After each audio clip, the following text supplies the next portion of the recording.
वसुधैव कुटुंबकम जैसी विराट सोच जिस सभ्यता में हो, हमारी अपनी ही भारतीय या हिंदुस्तानी सभ्यता, वसुधैव कुटुंबकम हमारी मूलभूत सोच रही है।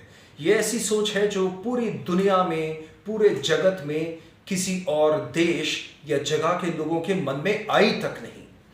इतनी विराट सोच के मालिक लोगों की स्थिति ऐसी क्यों हो गई हजारों सालों में कि उनकी इतनी विराट सोच को कोई भी हाईजैक करके ले जाता है।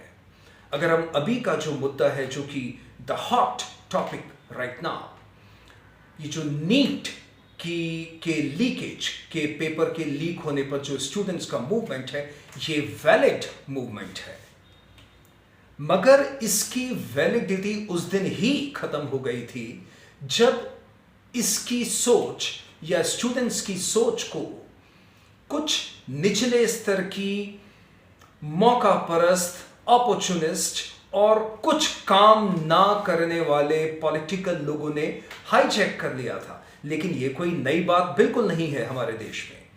हमारे देश की सोच को तो हजारों सालों से लोग हाईजैक करते आ रहे हैं। ये सोचने की बात है, हम क्यों हमेशा वैलिड रीजंस को या वैलिड चीजों को आगे नहीं ला पाते हैं।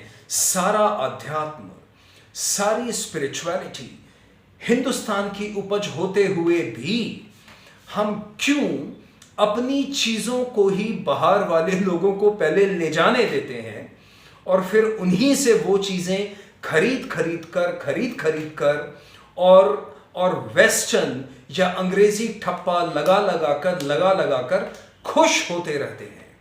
हमें जिन चीजों पर अपने आप पर शर्म आनी चाहिए, हम उन चीजों पर एक प्राइड की फीलिंग रखते हैं।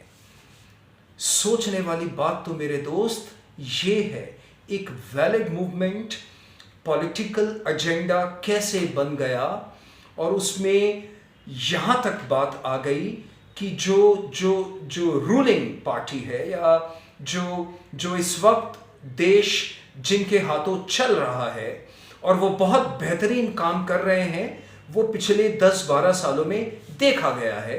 हम 100% सिक्योर भी हैं, हम पर कोई आंख उठाकर नहीं देख पा रहा है।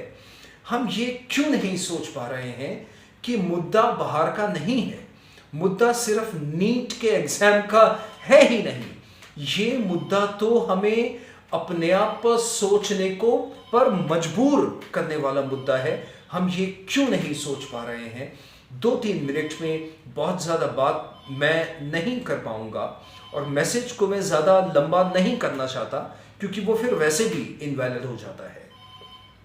मैं इस सोच को, इस बात को अभी यहीं तक रखना चाहता हूं कि ये मुद्दा सिर्फ नीट पेपर का था ही नहीं। हमें इस बात पर सोचना है कि एक बहुत अच्छे मूवमेंट को हम कैसे हाईजैक हो जाने देते हैं। मतलब कि अगर हम इसको थोड़ा और विस्तार से देखें कि हम अपनी सोच को हाईजैक हमेशा, हर वक्त, हर स्तर पर कैसे हो जाने देते हैं कि हमें चारों तरफ सिर्फ सिवाय करप्शन के और कुछ दिखता नहीं है, क्योंकि है भी नहीं। ये हमारी सोच की हाईजैक का नतीजा है।